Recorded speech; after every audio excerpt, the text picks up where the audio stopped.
In the autumn of 1886, on a played-out cattle spread in the Wyoming Territory, a widow watched a stranger make her an offer that made no sense at all.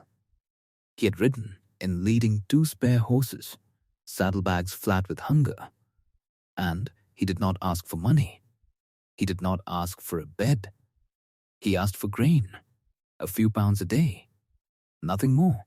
And in exchange, he said, he would rebuild her collapsing barn before the snow came. Eleanor Whitfield had buried her husband that spring. She had 11 head of cattle left out of 200.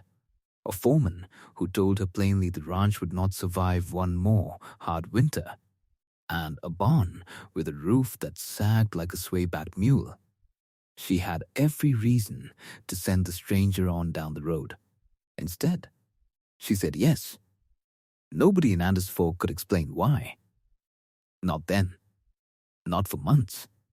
All they knew was that a gaunt man named Amos Rourke had shown up asking to trade labor for oats, and that what he built over the next 10 weeks looked less like a barn and more like a grave somebody had dug sideways into the hill. They would laugh about it in the feed store. They would laugh about it after church. And they would keep laughing, every single one of them, right up until the night the temperature dropped to 41 degrees below zero and half the county's cattle froze standing up where they stood. This is the story of what Amos Rourke built into that hillside, why an old freighter's dying words made him build it that way, and how one ranch, mocked, doubted, and written off by Christmas, became the only spread between 2 rivers where a man could still hear his own horse's breathing come spring. Would a strange wall hold against a winter that killed men in their own kitchens? Or would the widow's gamble bury them both, stay to the end? Because the number written in that ranch's ledger by March would silence every man who ever called it foolish. And if this kind of story is the kind you come back for, true grit, hard winters, and folks proven right when it mattered, subscribe now, because there's a lot more winter where this came from. The first thing Silas Cobb said, standing at the fence rail with his thumbs hooked in his vest, was that the stranger had lost his mind. "You're digging a hole," Cobb said, "and calling it a barn." He wasn't wrong. Not exactly. Amos had chosen a spot on the north slope where the hill rose up behind the old barn's footprint, and instead of framing a building the way any sane man would, square, upright, proud against the sky, he was cutting into the earth, 3 sides sunk below grade, a roofline that barely cleared a tall man's hat. Walls, where they showed above ground at all, built thick as a man's arm was long, packed with straw and river clay between 2 courses of rough-hewn timber. Cobb told it around town before the first course of logs was even laid. By the second week, everyone in Anders Fork had a name for it. It was Cobb himself who coined the one that stuck, spitting it out over a beer at the mercantile counter, Rourke's Gopher Hole. The name traveled faster than the work did. Riders passing through the valley heard about the widow Whitfield's Gopher Hole before they ever laid eyes on it. Children rode out on Sundays just to look at the strange man digging into a hillside like some kind of hermit, or a man burying something he was ashamed of. Amos never answered any of it. Not the laughing, not the name, not the boys who threw clods of dirt down into the excavation just to see him climb out and shake them off without a word of complaint. He kept working. Silence, in a country like that, could look like either foolishness or iron, and nobody in Anders Fork could yet tell which one they were looking at. Nell Whitfield asked him once, over supper, whether the name bothered him. A name's just what people call a thing before they understand it, Amos said. After, they call it something else. He did not explain further. He rarely explained anything further. But she noticed He ate slowly, deliberately, like a man who had once gone a long stretch without food and never quite trusted a full plate again. She noticed the way his eyes went somewhere else entirely when the subject of winter cabins came up. Somewhere north, somewhere cold, somewhere he did not offer to take her. She would not learn the whole of it for another 2 months. But she began, that first week, to suspect that whatever Amos Rourke was building on her hillside, he had built it once before and lost something in the building of it. 14 years earlier, on a freight line running goods between Fort Benton and the gold camps, a boy of 17 named Amos Rourke had been the youngest hand on a wagon train run by a man everyone called Old Voss. Ezra Voss was Danish by birth, freighter by trade, and had spent 2 winters as a young man among Ukrainian settlers on the Russian steppe before he ever crossed an ocean. Winters, he said, that made the Montana cold look like a mild spring evening. Those settlers built their houses half into the ground. Walls thick as a wagon axle was long, packed with earth and straw between timber courses so dense that no wind alive could find its way through. Voss had watched grown men laugh at those low, ugly houses from the outside, and then watched the same men beg to sleep inside one during a 3-day ground blizzard. He never forgot it. And on the long freight runs north, in the years after, he built his relief cabins the same way. Squat, buried, unlovely, and warm as a hell breath. Amos was 17 when a spring blizzard caught their train 2 days from the nearest post. Voss's earth-wall shelter was the only reason 11 men rode out of those mountains alive that April. Amos remembered the walls sweating with warmth on the inside, while the wind outside tried to peel the mountain itself apart. He remembered, too, the thing Voss told him afterward, hunched by the stove, with a tin cup of coffee going cold in his hand, in the flat, unbothered voice of a man who had buried the argument a long time ago. "A cold does not come looking for a fight, boy," Voss said. "It comes looking for a hole. Don't give it one." Amos carried that line for the rest of his life. He had tried, once, to build without it, a proper cabin, upright and square and respectable looking. The winter he married Sarah. Their daughter was 8 months old that January. The wind found every seam in that proud, handsome, foolish little house and would not stop until it had taken them both. He did not tell Nell Whitfield that part. Not yet, but it was the reason his hands never shook laying timber into a hillside while an entire town laughed at him from the road. He was not building a barn. He was keeping a promise to a dead man and settling a debt to 2 people he had failed to keep warm.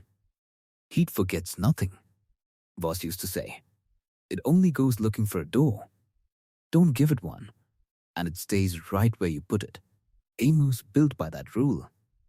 Every log, every course of packed clay, every hour he spent on that hillside was an argument with the wind he had lost once already. An argument he did not intend to lose twice. The most respected cattleman on that side of the valley was a foreman named Tom Bridger. And when Bridger rode over from the neighboring Fenwick spread to look at what Amos was building, he did not laugh. That, more than anything, was what unsettled the town. Bridger had run cattle in that country for 22 years. He had built barns, dug wells, and buried more livestock in bad winters than most men in Anders Fork had ever owned. If Bridger thought a thing was foolish, he generally kept quiet and let it fail on its own. If Bridger showed up to argue about it in person, that meant he thought it was dangerous. He walked the excavation slowly, boots sinking in the churned mud, and laid out his objections one at a time, plain and unhurried, the way a careful man counts money. Sunk this deep, you'll get water in the spring melt. It'll rot your sills inside 3 years, back a wall that dense with straw and clay, and you trap moisture in it. Damp wood, damp hay. You'll have mice in the walls and frost inside the roof by January. Low roof like that, you can't stand a horse in half of it without it banging its head on the beams. And a barn a man can't stand up straight in is a barn where a man gets hurt in the dark, in a hurry, when it matters most. None of it was foolish. Bridger did not raise objections for the pleasure of hearing himself talk. He raised the objections any sound cattleman would raise, and every one of them deserved an answer. Amos gave him one, careful and unhurried as the question had been asked. Sills sit on rock, not dirt. I laid stone under every one of them, 2 feet down, past where the frost or the melt will ever reach.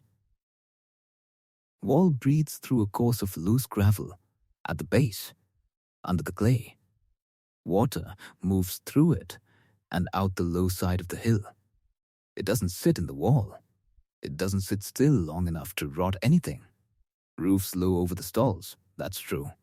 It's not low over the center aisle. A man can stand the length of it. The horses don't need headroom they'll never use standing in a stall. They need warm air that doesn't leave. Bridger listened to every answer and did not agree with all of them, and said so plainly. But he also did not walk away calling the man a fool, which was, in that valley, its own kind of quiet respect. He rode back to the Fenwick spread and told anyone who asked that Rogue's gopher hole might not be built by a madman, but he'd believe it worked when he saw a thermometer say so, and not 1 day sooner. I've seen clever ideas die in their first winter plenty of times, he told Cobb at the Mercantile. Cleverness ain't the same thing as tested. It was a fair thing to say. It was, in fact, exactly what any careful man ought to have said. And it meant that when the reversal came, it would mean something, because Bridger was not a fool being humbled. He was a good man, waiting honestly for proof. The work itself took 10 weeks, and every hour of it showed on Amos Rurugh's hands. He started by cutting into the north slope with pick and shovel, 3 feet a day if the ground was kind, less if it wasn't, hauling the spoil out in a stone boat behind one borrowed horse. The excavation went 12 feet back into the hillside and 36 feet across, deep enough that the north and west walls stood entirely below grade, shielded by earth that never once, in any month of the year, felt the wind directly.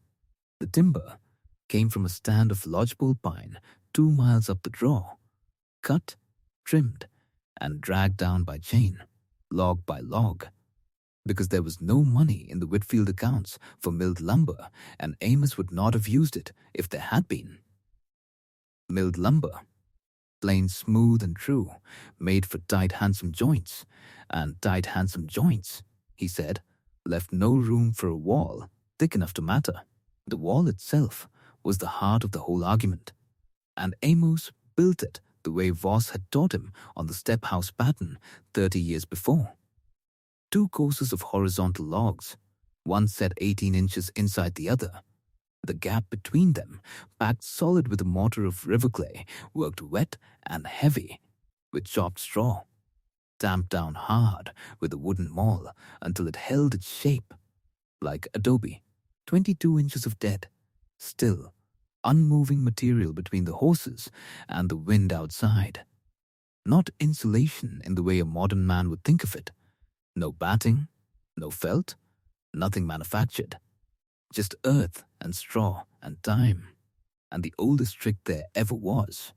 Air that cannot move, cannot carry cold. Nell watched him work through October with her arms crossed against the chill, and asked him once why he bled so much over a barn that wasn't even his to keep.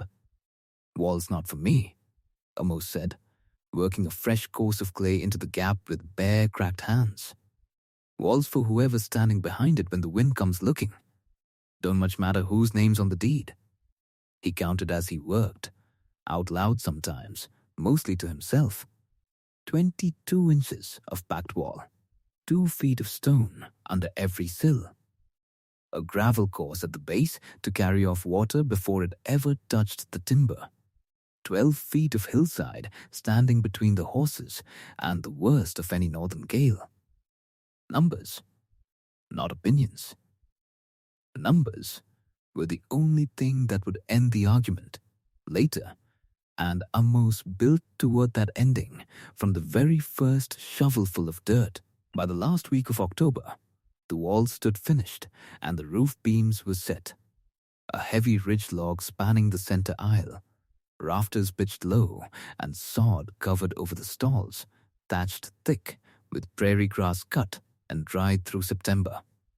From the road, it looked exactly like what Cobb had named it. A hole in a hill with a door in it. Inside, it was already something else, even before the first snow. Even with no fire and no stove, the air inside that barn sat noticeably warmer than the air outside it. Still, close, faintly damp with earth, holding the day's borrowed sun long after the light outside had gone grey. Nell stood in the center aisle one evening in early November, breath fogging outside the open door and not fogging at all 6 feet further in, and understood for the first time that she was not looking at a foolish man's hole in the ground. She was looking at an argument that had already started winning.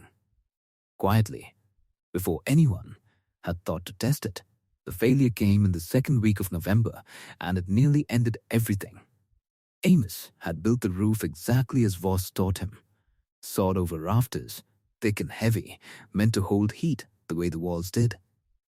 What he had not accounted for, not fully, was how much warm air a barn full of horses and hay would actually breathe up into that low, tight roofline, with nowhere built for it to go. The frost came first as a rumor of trouble, a damp smell in the loft, a darkness spreading across the underside of the sod where it met the ridge beam. By the second week, it was more than a smell. Amos climbed up one grey morning to find the entire roof sweating from the inside, moisture beading and dripping and freezing again overnight into a crust of white along every rafter, the packed sod beginning to sag under its own gathering weight. He had built a wall the cold could not get into. He had built a roof that trapped the warmth so completely it was drowning in its own condensation. And a wet, freezing roof was worse than no roof at all. Worse, even, than the drafty barn it had replaced. Because a man trusted a roof that looked solid, right up until the morning it came down on the animals sleeping under it. Cobb heard about the frost within a day, the way bad news always traveled faster in that town than good. Told you, he said to anyone who'd listen. Man builds a mud hole, gets a mud hole. Ought to give it up before it caves in and kills something. Amos did not give it up. He climbed back up into that dripping loft with a lantern and studied it for the better part of 2 days before he touched a single beam, tracing where the warm air was rising, where it pooled, where it had nowhere left to travel but into the cold wood above it and turned to ice. Voss had never built a roof this tight over animals this many. The old man's cabins had held 2 or 3 sleeping men, breathing slow. A barn held a dozen horses, breathing hard and steady. All night, every night, more warm, wet air than any sealed roof alive could simply hold. The fix, once he saw it, was almost embarrassingly simple, and it cost him 3 more days of work he had not planned for. He cut a narrow ridge vent the full length of the roofline, a gap no wider than a man's hand, capped with an angled baffle of split shingle so no direct wind or snow could drive in. But warm air rising off the animals below could finally climb up and out instead of dying against cold sod. He cut two smaller vents low along the north wall to draw a slow, gentle current up through the barn. Not a draft, never a draft. Just enough movement to keep the air breathing instead of standing dead and wet. He tore out the worst of the frosted sod, dried the rafters by hand with rags and patience, and rebuilt the roof heavier and better than before. This time, with a barn that could hold its heat and let its breath out. The wall had been right from the start. The roof had needed to learn the same lesson Amos already knew in his bones, and had simply forgotten to build into the timber. A thing that traps everything. Traps its own ruin along with it. A wall that breathes, survives. A wall that doesn't, rots from the inside no matter how thick it's built. By the last days of November, the barn stood finished. Sound. Dry. Breathing exactly as much as it needed to, and not 1 degree more. December came in mild. Deceptively mild. The kind of stretch old-timers in that country never trusted. Nell moved her remaining cattle and all 6 horses into the new barn in the first week, and even Bridger, riding over to check on things out of what he called simple neighborliness, admitted the animals looked settled in a way he hadn't expected. It was the dog that noticed first. Boone was an old ranch dog, gray at the muzzle, who had slept every night of his life curled against the kitchen stove. On the second Tuesday of December, he would not settle there at all. He paced the length of the house twice, whined at the door, and finally dug himself a hollow against the new barn's south wall instead, refusing to be called back inside, no matter how Nell coaxed him. "He knows something," Amos said, watching from the porch. "Dog don't leave a warm stove for no reason." 2 days later, the geese that wintered on the creek bend a mile north were gone. Every last one, lifted off in a single gray morning and gone south a full month earlier than any man in the valley had ever seen them go. An old trapper named Hollis Weeks, who had wintered in that country longer than almost anyone living, rode into town on the Thursday and would not stop to drink at the Mercantile the way he always did. He looked at the sky a long while, said it looked like held breath, and rode straight back out to his own place without another word. By Saturday, the wind had stopped entirely, not calmed. Stopped. Dead and total. The kind of stillness that pressed against a man's ears like water. Smoke rose straight up off every chimney in Anders Fork without so much as a lean to it.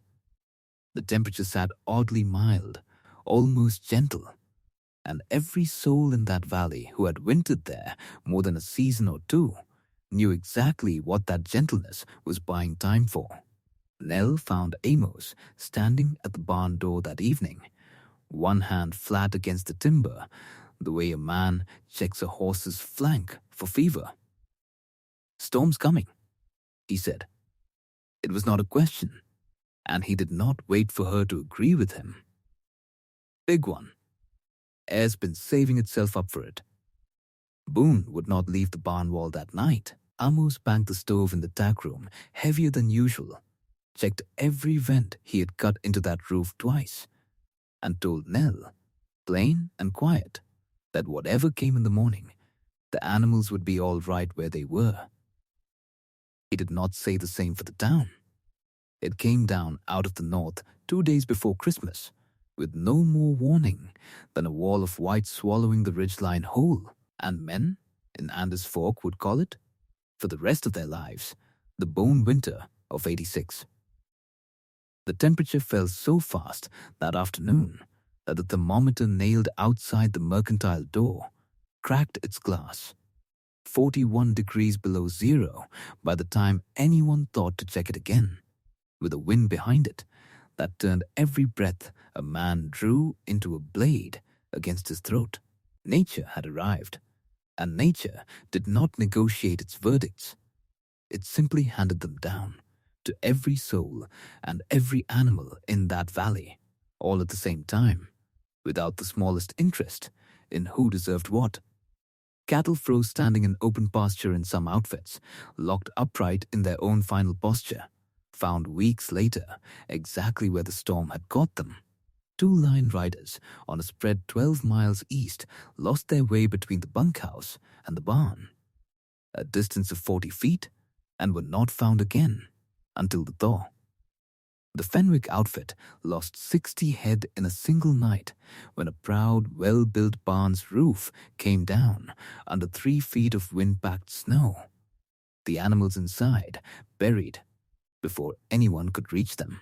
Silliscorp's own barn, framed tight and square and handsome, the kind of barn the whole town had always said was built right, iced over so completely on the inside that his milk cow died of the cold not 10 feet from where his lantern burned all night, trying to keep it warm.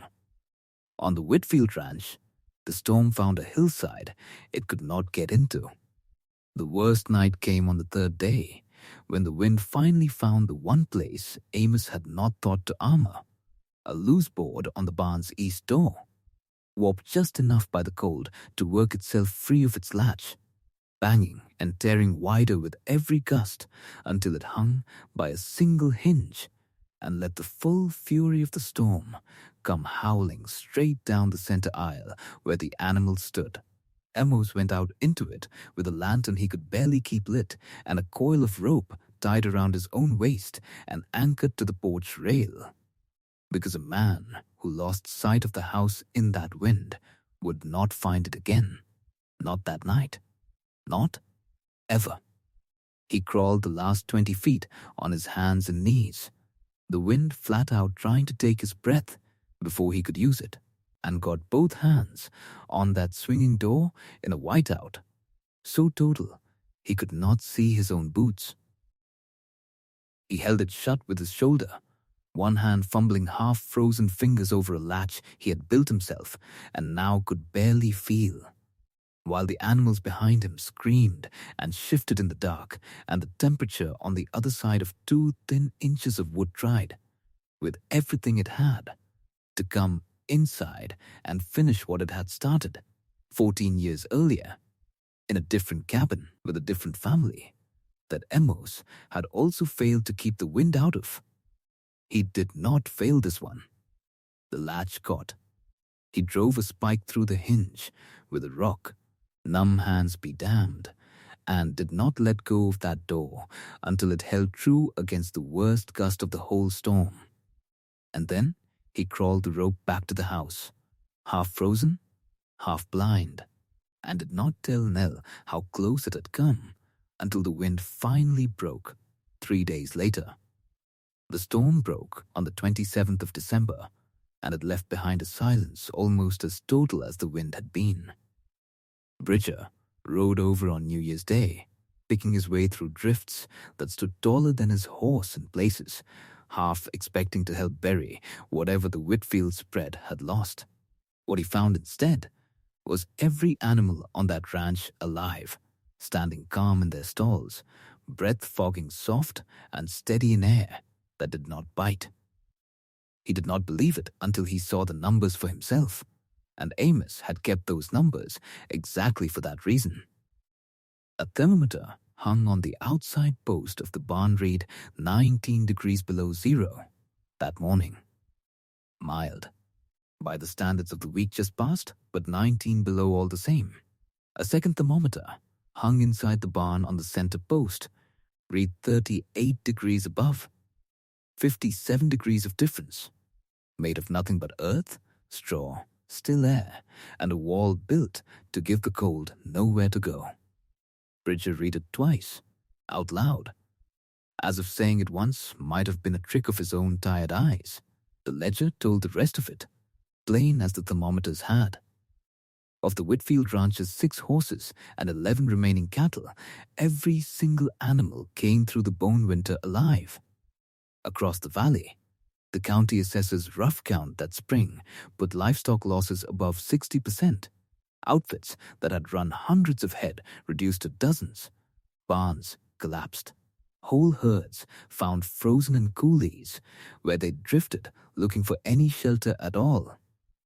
Bridges stood in the center aisle a long while, then walked to the near wall and pressed his bare palm flat against the timber, the way a man tests a stove before he trusts it.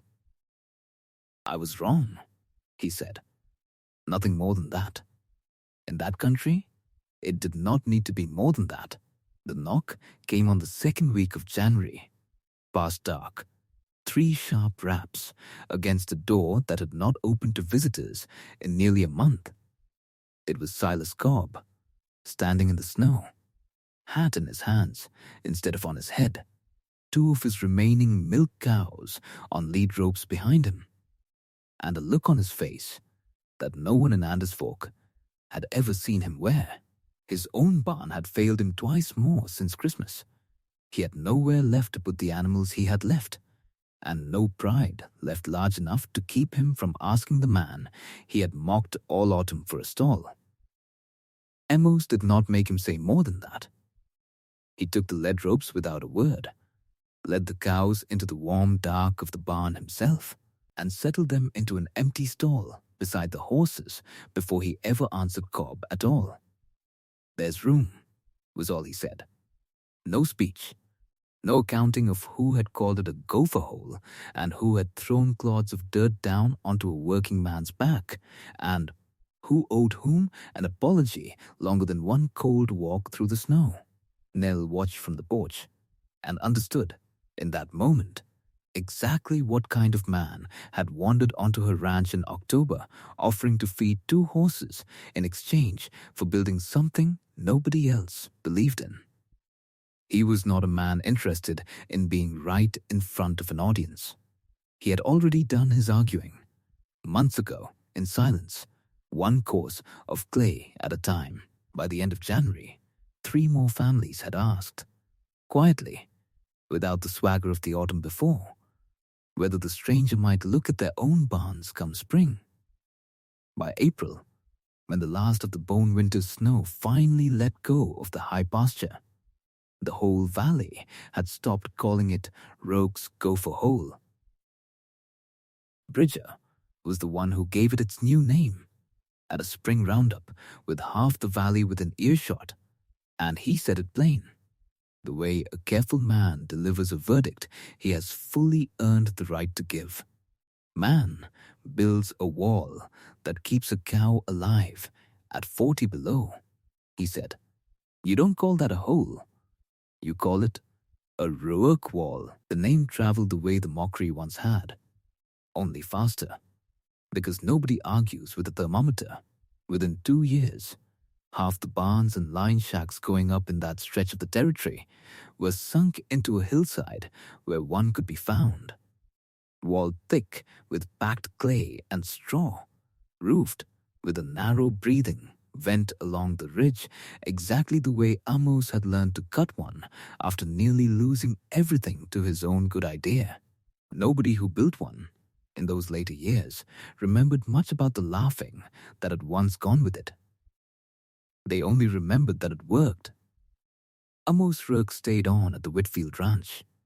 He never did explain, beyond that one quiet supper, exactly what winter had already taken from him once before he ever picked up a shovel on that hillside.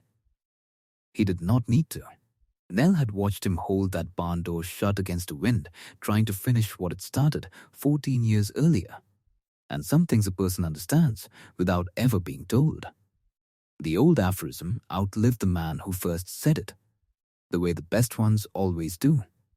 Ezra Voss had been dead 11 years by the time his words saved a ranch he never lived to see, and Amos Rourke, some winters later, taught the same line to a boy of his own, standing at the mouth of a barn dug into a hillside, snow falling soft and silent all around them both. The cold does not come looking for a fight, he told him. It comes looking for a hole. Don't give it one. The strongest wall in that whole valley was never the one that looked strongest from the road. It was the one nobody trusted until the thermometer told them the truth. So here's the question worth sitting with tonight. If a stranger rode onto your land offering nothing but hard labor and a strange idea nobody else believed in, would you have laughed him off your property with the rest of Anders folk? Or would you have been the one willing to hand him a shovel and wait for winter to decide who was right?